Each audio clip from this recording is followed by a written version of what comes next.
It's quite a day. In Wilmington, Delaware, a federal jury has convicted Hunter Biden of federal gun charges.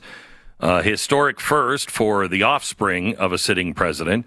His trial had his ex-wife and his sister-in-law talking about his drug use. He faces up now to 25 years in prison. He has not been sentenced yet, so that's what he faces, up to 25 years, for 3 charges. Lying on a federal screening form about his drug use. I think it even says on the form, it's a federal crime of like 25 years in prison. You don't lie when you're buying a gun. Don't do it. Then lying to a gun dealer and possessing the gun, although first-time nonviolent offenders typically get shorter sentences. That's an interesting. They're going to give him his sentence here soon. Yeah, about 3 weeks. They expect this to be 3 to 4 weeks. And now that sentence is, one of those situations that, depends on how long it is. You're right, first-time nonviolent offenders, usually the term isn't too long. If it's anything longer than, let's say, 5 or 6 months, you would assume, despite his denials, that Joe Biden will pardon him the second the election's over. Oh, of course he will. Is that your expectation? Yes, of course he will. Yeah, I can't imagine he wouldn't. He's been, getting his kid in and out of trouble for the past 30 years. Yeah. Why would he change his parental habits? Yeah. New York Times is reporting that Hunter Biden's team was feeling, they say, bullish about a non-guilty verdict before it was delivered. So this was a surprise. One of the interesting reactions to this, Glenn, I'd love to get your take on this, is now the left saying, I guess we won't be seeing anything about a rigged jury system anymore today, will we? Obviously referring to the Trump case when people were saying the system was rigged. Although, I don't know, was that your take on that? Do you think the system was rigged with the Donald Trump verdict? First of all, I would have said the system was rigged when the Justice Department colluded with the White House and came up with some bogus plea deal that nobody in the world would have ever gotten. Now, there's no sentence. It says up to 25 years. There's no sentence, so we don't know. But this is normal. This is the way it works usually. It just usually happens to people much, much faster than this. Eden Pure is back with their famous Thunderstorm air purifier. It's their top seller air purifier that quickly destroys viruses, odors, mold, and so much more. With thousands of 5-star reviews, you know it works. Any smell will vanish after just a few seconds of the Thunderstorm being plugged in. Odors, litter boxes, trash cans, cigarette smokes, dirty diapers. Wow, I don't want to visit that house. The powerful Thunderstorm sends out O3 molecules that seek out and destroy odors. I have these in my house. They're great. The molecules go behind and under furniture. Nothing can hide from the Thunderstorm. Best of all, no filters to buy over and over again, saving you money. Start enjoying your home again and get several Thunderstorms. Right now, you can save $200 on an Eden Pure Thunderstorm 3-pack for the whole home protection. You get 3 units for under $200. Put one in your basement, bedroom, family room, kitchen, wherever you need the air to be clean. Go to EdenPureDeals.com, EdenPureDeals.com. Use the promo code Beck and save. And when Donald Trump was at trial, we weren't saying the system was corrupt. We were saying the system in New York City and Washington, D.C. is corrupt because of the voter base. You can't get a fair trial if you're Donald Trump. But that doesn't mean the whole thing is corrupt. My point is you have to play ball the way the people in power in New York want you to play ball. That's corrupt. I think generally we get it right. I think often that happens. I still think we have the best system out there, even though there are massive problems with it. And specifically in this case, when it comes to Donald Trump, and that, I actually have legitimate hope that the system, the legal system, gets the Trump verdict right eventually. right? Like I think there's a good chance it gets overturned on appeal. The problem with that, though, is that the timeline of the legal system and our political system are not working together very well unless you happen to be a Democrat. And that, of course, is intentional. But, I do think that eventually the court system will probably suss this out. And I'm not at all surprised that, Hunter Biden is guilty in this case. It was pretty blatant. But, that is overlooking what you just brought up, Glenn, and that they try to completely brush this under the rug. The political system tried to get involved in this multiple times to make sure this didn't occur. They got caught. And so now we have a jury who actually does come to the right conclusion here. Obviously, he was guilty of this. They weren't saying you can't bring up this person to prove that he was innocent. This was his gun.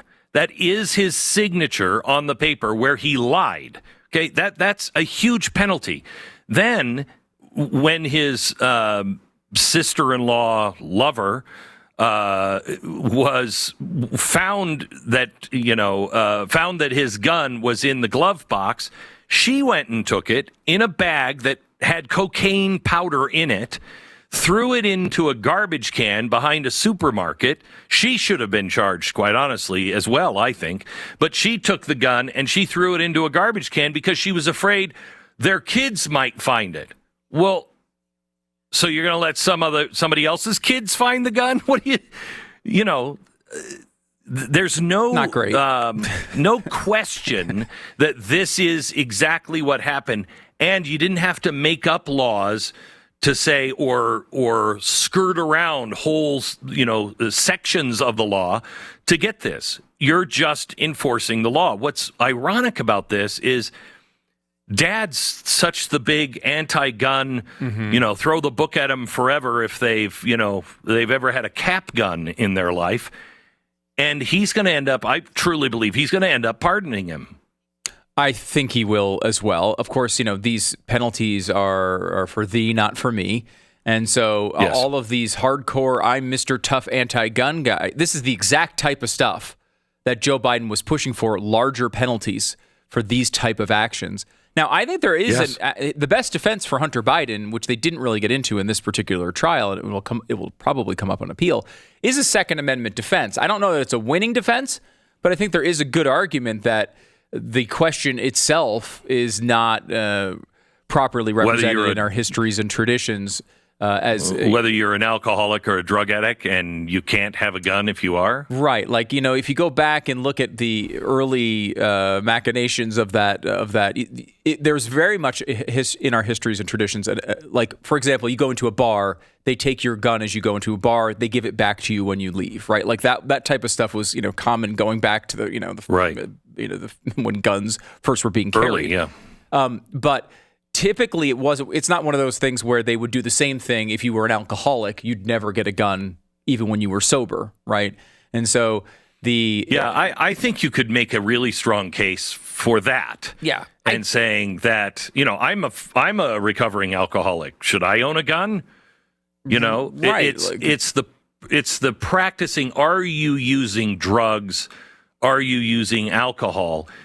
We could argue about that, and there might be a case to do it. However, the left would not be for that. No. The left would be for all alcoholics, no matter in recovery or not, shouldn't own a gun. And all teetotalers as well. And all teetotalers, yeah. But that is not what this case is built on. Right. This case is built on you lied on this federal form.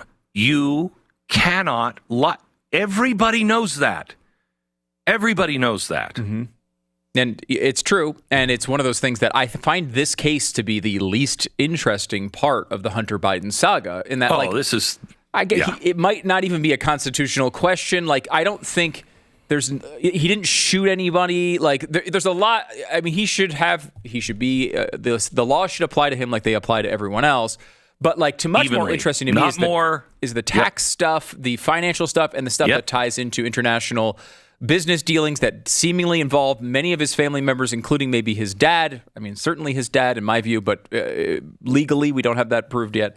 But can I ask you one other question? This came up while you were gone, Glenn, and I've been meaning to ask you about this every second since we talked about the story. I've never had sex with Hunter Biden.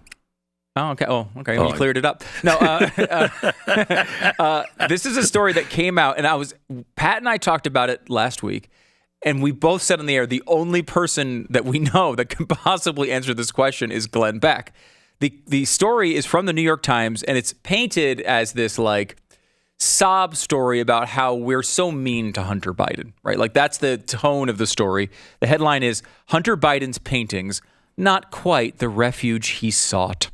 The president's son started selling his artwork years ago, drawing potential ethics concerns that were discussed in congressional testimony this year. And it goes through a very long, feature about his incredible painting, but it gets into details on the finances that I have never seen before. And if you remember, they were talking about these paintings going for $500,000 a pop. Correct. In testimony that came out, they found that actually the most money he made was $85,000 for any of these paintings. Okay, which they hilariously say is not common for a novice painter. Really, it's not common for a novice painter to make $500,000 or $85,000 for a painting. Right. But they go through the details here, right? All right. And they say, all in all, the gallery sold about $1.5 million worth of his art. Okay. Just thrown in there with no crinkled eyebrows at all from the New York Times is Mr. Biden's earnings proved more modest than the early hype had suggested. He reported $130,984 in gross income from art sales during the first 2 tax years that he was represented by the gallery. And they just go on as if that's nothing. But is this the normal arrangement? $1.5 million in art sales only nets $130,000 to the artist? He's getting 8% of the sales? No. Is that even possible? No. If you are bringing something to the table, which he's bringing fame. He's bringing people will come to the art show just to see him. You can negotiate for a better rate. Because I was a new artist, I negotiated with my gallery 50%. They take 50, I take 50 because they're doing work, I'm doing work, whatever. And if you're a new artist, you would do that. He's a new artist, and this guy is bringing a lot to the table. Hunter is. He's bringing not only the art, but he's bringing, I'm the president's son, and I'm in the newspaper all the time. Mm-hmm. So people are coming into this guy's gallery. However, it might be shady. I don't know. If this was somebody who knew Hunter Biden, who he did, and knew that he was on the up and up and everything else, he should not get 8%. It would be more likely that he would get 45, 55%. Yeah, like I could somewhere see in that area. You getting a really good deal with a gallery because you also are bringing some level of notoriety, right? And you're not just like right. But and he would have a similar deal. I didn't want to. Even if he got half of what you got, it would be much, much more than what's reported here in the 8%. New York Times. No, that's ridiculous. That's ridiculous. 8% is ridiculous. He obviously, if that's the real deal, he obviously made it while smoking crack. Honestly, that's ridiculous.